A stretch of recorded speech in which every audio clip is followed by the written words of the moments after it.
Welcome to Maple Murders, Episode 4. This is the unbelievable true story of Clifford Olson, a sadistic serial killer who murdered 11 children and then sold the locations of their bodies to the police for a massive payday. In the history of crime, some stories are so dark, so twisted, they're hard to wrap your head around. They don't just show you the depths of human evil. They reveal the desperate, morally questionable choices that law enforcement can be forced to make. This is one of those stories. It's about a monster who haunted the forests of British Columbia, a man who preyed on children with a chilling ease. He was a master manipulator, a pathological liar, and a creature of pure ego. But the most unbelievable part of this story isn't just about the murders. It's about what happened after. It's about a phone call, an interrogation room, and an offer that would forever stain the reputation of the Royal Canadian Mounted Police. This is the story of how a serial killer, cornered and captured, turned the act of justice into a business transaction. He held the grief of an entire province hostage, and he put a price tag on peace of mind. This is the unbelievable true story of how a sadistic serial killer who murdered 11 children turned the investigation into a twisted game of extortion. This is the story of Clifford Olson and how he sold the locations of his victims' bodies to the police for a massive payday. For months, a shadow had fallen over British Columbia. Between 1980 and 1981, 11 children and young adults had vanished, leaving behind terrified families and a baffled police force. The man responsible was a petty criminal, a con artist who police knew well, but who they never thought was capable of this kind of evil. His name was Clifford Olson, and in August of 1981, after his arrest, he was about to make the Royal Canadian Mounted Police an offer that was as shocking as it was obscene. He sat in an interrogation room, and he knew his monstrous secrets gave him all the power. He knew where the missing children were. He knew where their bodies were buried, and for a price, he was willing to talk. That price was $100,000. He wasn't just confessing, he was selling his crimes back to the police, one by one. The story of Clifford Olson's terror begins, as it so often does, with a single, heartbreaking disappearance that barely made a ripple at first. On November 17th, 1980, 12-year-old Christine Weller of Surrey, British Columbia, vanished. Initially, police treated it as a potential runaway case, a common occurrence that didn't set off major alarms. Families in the Lower Mainland went about their lives, unaware that a predator was just getting started. The grim reality of Christine's fate shattered any sense of normalcy on Christmas Day, 1980. Her body was discovered.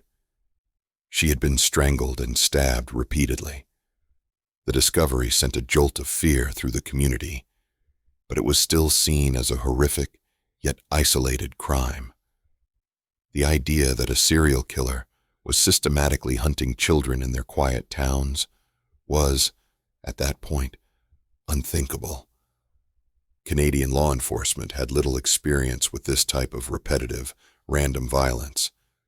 A 2003 film about the case, The Investigation, even highlighted this blind spot, with one detective remarking that there has never been a serial killer in Canada, a statement that wasn't true but reflected a national sense of innocence that was about to be destroyed. For a few months, there was a deceptive calm. Then, in the spring of 1981, the nightmare accelerated. On April 16th, 13-year-old Colleen Dunyo disappeared. 6 days later, 16-year-old Darren Johnsrud vanished. His beaten body was found less than 2 weeks later, left in a ditch. The pattern was no longer deniable. It was also terrifyingly random. The victims were boys and girls from a wide range of ages. They were being taken from different communities: Surrey, Coquitlam, Burnaby, New Westminster.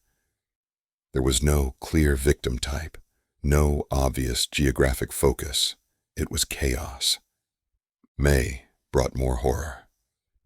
16-year-old Sandra Wolfsteiner was killed while trying to hitchhike home. In June, 13-year-old Ada Court vanished on her way to a friend's house. With each disappearance, public panic grew. Parents were scared to let their children play outside. The idyllic image of British Columbia was being replaced by one of dread. The police were under immense pressure, but they were struggling.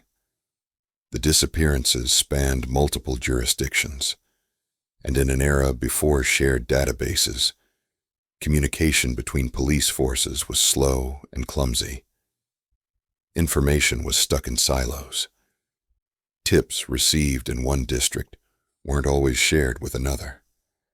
It was the perfect storm of circumstances that allowed a killer to operate almost freely. Then came July 1981, a month the province would never forget. The pace of the killings became frantic, almost manic. On July 2nd, 9-year-old Simon Partington disappeared while riding his bike. His case was a turning point, as police finally admitted publicly this wasn't a series of runaways, but the work of a predator. A week later, 14-year-old Judy Cosma was abducted. The killer then had the nerve to take his family on vacation for nearly 2 weeks before starting again. On July 23rd, it was 15-year-old Raymond King. 2 days later, 18-year-old Sigrun Arndt, a German tourist. 2 days after that, 15-year-old Terry Lynn Carson. And finally, on July 30th, 17-year-old Louise Chartrand became the 11th and final victim. In just 9 months, 11 young lives were gone. The public was terrified, and the police seemed powerless. They were chasing a ghost who moved without limits, killed without a clear motive, and left behind a trail of grief, but very few clues. They knew they were hunting for a monster. What they didn't know was that the monster had a name, a long criminal record, and was, in many ways, hiding right under their noses. His name was Clifford Olson. To understand how Clifford Olson got away with his horrifying spree for 9 months, you have to understand the man himself. He wasn't a phantom. He was a deeply disturbed and manipulative person who had spent his life mastering deception and exploitation. One expert would later call him a psychopath's psychopath. Born on New Year's Day, 1940, Clifford Robert Olson Jr. showed signs of trouble early on. He was a schoolyard bully and a petty thief who would torment animals and steal from neighbors' gardens, only to try and sell the stolen goods back to them. This wasn't just childhood mischief. It was an early sign of a personality with zero empathy, driven by a need for control. His father recalled that after being bullied, Olson took up boxing, not for self-defense, but to systematically track down and beat every boy who had ever crossed him. This need for payback would define his life. His official criminal career began at 17, and it kicked off a revolving door relationship with the justice system. Over the next 25 years, Olson racked up over 90 convictions for everything from fraud and armed robbery to sexual assault. He would spend all but 4 years of his adult life behind bars. But prison didn't reform him. It was a finishing school for his criminality. He was a notoriously difficult inmate. He could be charming enough to con his way into early releases for good behavior, but he was also volatile and untrustworthy. He was also a prolific escape artist, breaking out of prison at least 6 times, a fact he later bragged about. Every escape was an ego trip, a way to prove he was smarter than the system.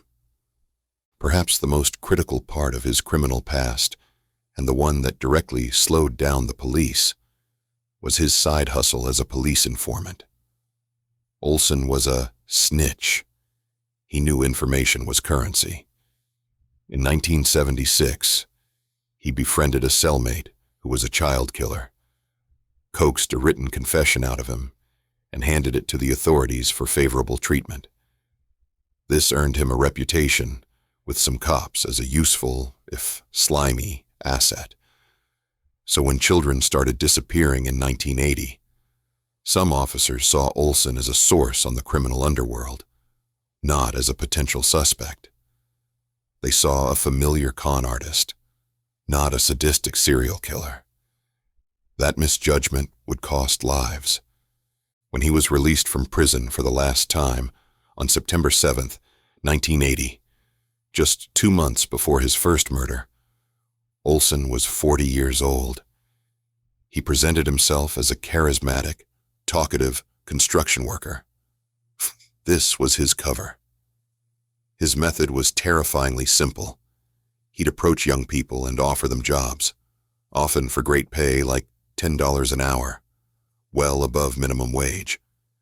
This superficial charm was his primary weapon. It got them into his car. Once they were isolated, the mask dropped. Sometimes, he'd offer his victims a drink spiked with a powerful sedative. He would then drive them to secluded, wooded areas where he would commit his horrific acts of sexual assault and murder.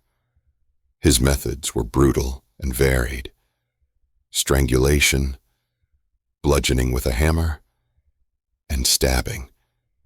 Psychiatrists who later examined him painted a chilling picture.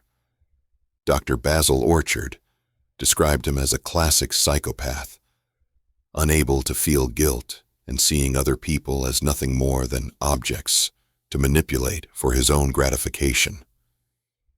He scored an astonishing 38 out of 40 on the psychopathy checklist. He didn't just kill, he savored the power it gave him. He was known to call the friends of his victims to taunt them, telling them, "You're next." This wasn't just about murder. It was about psychological terror. He was, by his own proud admission, the beast of BC. As the number of missing children climbed through the spring and summer of 1981, the Royal Canadian Mounted Police faced a crisis they had never seen before. But the investigation itself was a mess, riddled with missed opportunities and a lack of coordination that let Clifford Olson continue his rampage long after he should have been caught. One of the biggest hurdles was the way policing was structured in the area.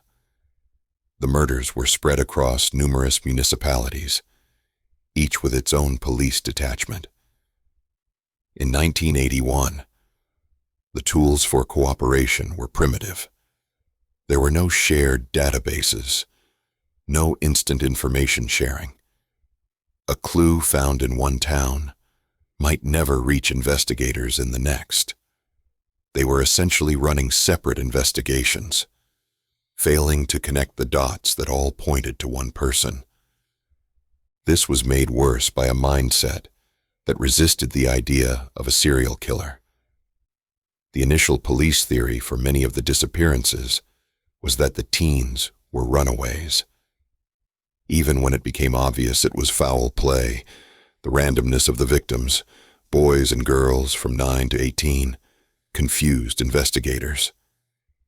It didn't fit the neat profiles they were used to.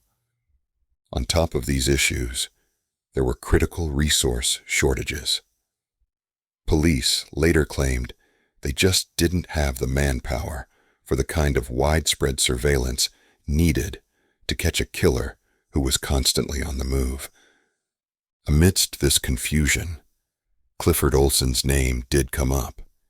He was, after all, a known sexual offender living in the area.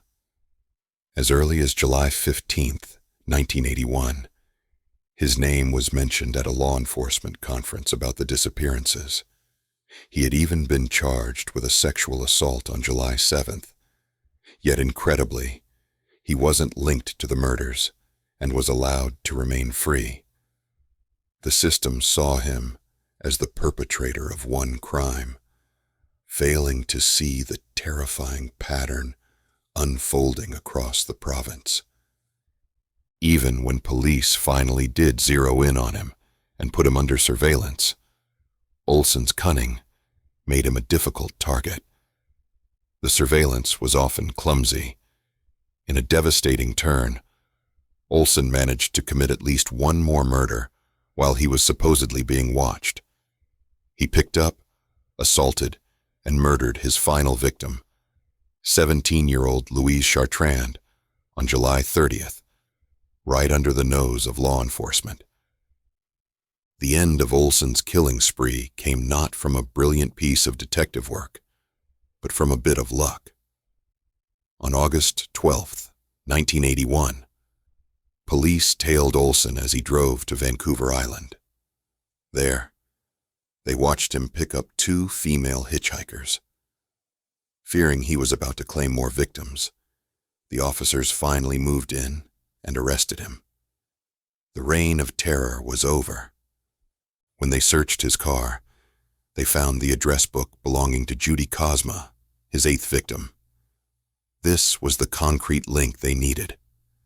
6 days later, Olson was charged with her murder. The police had their man, but they had a new, agonizing problem. They'd only found the bodies of a few of the victims. For 8 other families, there was only the torment of not knowing, and the only person in the world with the answers was sitting in a jail cell, fully aware of the power he now held. With Clifford Olson in custody, a frustrating interrogation began. He was a seasoned con, and he played games with the police from the start, denying everything with smug arrogance. But as the days wore on, Olson, ever the opportunist, saw his situation not as an end, but as a new and twisted opportunity. He decided to turn his horrific knowledge into the ultimate bargaining chip. He started dropping hints. Then, he made his move. He offered to confess to all 11 murders and lead police to the undiscovered bodies. But this information would come at a price. He demanded $100,000. The deal was structured with cold, businesslike precision. Olson demanded that the money be paid into a trust fund for his wife and their infant son. The arrangement was that for each of the remaining undiscovered bodies he helped police locate, $10,000 would be released to his family. The structure was reported as $10,000 for each of 7 bodies, plus an additional $30,000 for information on stolen goods, bringing the total to $100,000. For the RCMP and the British Columbia Attorney General's office, it was an impossible choice. On one hand, paying a serial killer for his own crimes was morally repulsive. It set a dangerous precedent and felt like a surrender to evil that would compromise the justice system forever. An inspector on the case, Larry Proke, later admitted that in his 23-year career, he had never dealt or spoke to an individual like Olson. On the other hand, the pressure was immense. 8 families were in a state of excruciating limbo, desperate for answers and the chance to bury their children. The police had very little hard evidence to convict him of any murders besides Judy Cosma's. Without the other bodies, building a case for all 11 murders would be incredibly difficult. Olson knew this, and he exploited it perfectly. He added another layer of pressure, threatening to take his story to the media or even extort the families directly if the police didn't pay up. The authorities were trapped. They could either refuse the deal on moral grounds and risk never finding the bodies or securing justice, or they could make a deal that, while sickening, would bring closure to the families and ensure Olson was locked away for good. The decision was made at the highest levels. On August 26, 1981, with the approval of the BC Attorney General and the Federal Solicitor General, the deal was struck. The Canadian government agreed to pay. Law enforcement had made its choice. They would pay the killer to solve his own crimes. It was a pragmatic decision, born of desperation, but one that would haunt Canadian justice for decades. What followed the infamous Cash for Bodies deal was one of the most bizarre and disturbing episodes in Canadian police history. Over the next several days, Clifford Olson was taken from his jail cell and escorted by RCMP officers on a series of road trips through the wilderness of British Columbia. This wasn't an investigation. It was a guided tour of a graveyard, led by the gravedigger himself. For the officers involved, it was a trip into hell. They were forced to spend hours next to a man they knew had committed unimaginable atrocities. And Olson, far from being sorry, was in his element. He was arrogant and boastful, and he was loving the spotlight. Freed from his cell, puffing on cigars the police gave him, he treated the whole thing like a game. He was in control, leading the very men who had captured him on a grotesque scavenger hunt. He had all the power, and he reveled in it. He would direct them down logging roads and into dense forests, pointing out the shallow graves where he'd left his victims. With each discovery, another $10,000 was authorized for release to his wife's lawyer.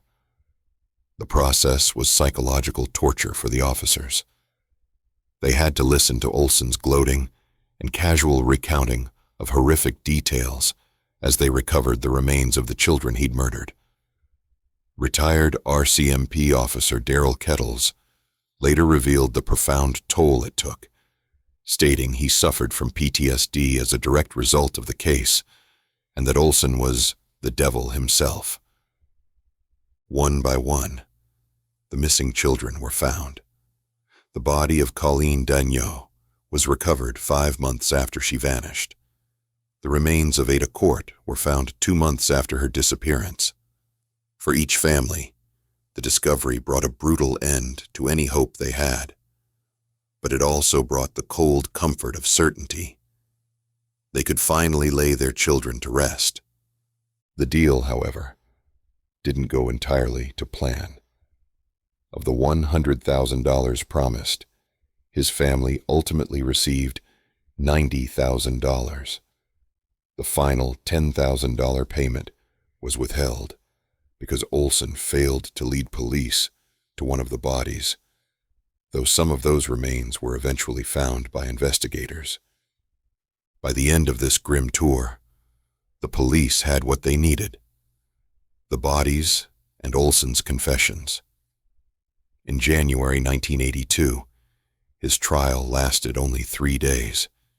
He pleaded guilty to 11 counts of first-degree murder and was sentenced to 11 concurrent life sentences. The judge recommended he never be released, stating that there is no punishment in a civilized society that is adequate for his crimes. The beast was caged, but the controversy over how he was captured was just beginning. The story of Clifford Olson forced an entire nation to confront an uncomfortable truth about the price of justice. The questions his case raised are still debated today. If you find these deep dives into the complex, and often disturbing side of crime compelling. Consider subscribing for more stories that explore the intersection of psychology, crime, and the justice system. Clifford Olson was sent to Canada's super maximum security prison, but for him, a cell was just a new stage. His bottomless need for attention and his sadistic desire to inflict pain didn't stop with his conviction. For the next 3 decades, he continued to torment his victims' families and manipulate the justice system from behind bars. The public and political backlash to the cash for bodies deal was swift and brutal. When the details went public, there was widespread outrage. The idea that the government had paid a killer for his own murders was seen as a profound moral failure. The victims' families had to grapple with the horrifying knowledge that their children's murderer had profited from their deaths. Gary Rosenfeld, whose stepson Darren was a victim, spoke of the horror of having to cope with the fact that the murderer profited. Olson loved the notoriety. He sent taunting letters to the victims' families, sometimes with graphic maps and poems describing his crimes. He filed endless lawsuits, and at his first parole hearing in 1997, he bizarrely claimed he should be granted clemency for giving the U.S. information about the 9/11 attacks. Each hearing was a media circus, forcing the families to relive their trauma. Raymond King, father of victim Raymond King Jr., said that with every news story, Olson would pop up in our lives again and open those wounds again. Yet, out of this pain and anger came significant, lasting change. Olson's case became a catalyst for the victims' rights movement in Canada. The families of his victims, brought together by tragedy, became powerful advocates. Their campaigning led to crucial legal reforms. The faint hope clause, which allowed multiple murderers to apply for early parole, was eventually repealed, largely due to the outrage over Olson's repeated hearings. In 2010, another controversy erupted when it was revealed that Olson, since turning 65, had been collecting over $1,100 a month in government pension payments. Public fury, fueled by the memory of the blood money, led to a new law suspending such payments to prisoners. The case also impacted police work. Data from Olson's movements was used to help develop the now famous technique of geographic profiling, which helps police predict where a serial offender might live.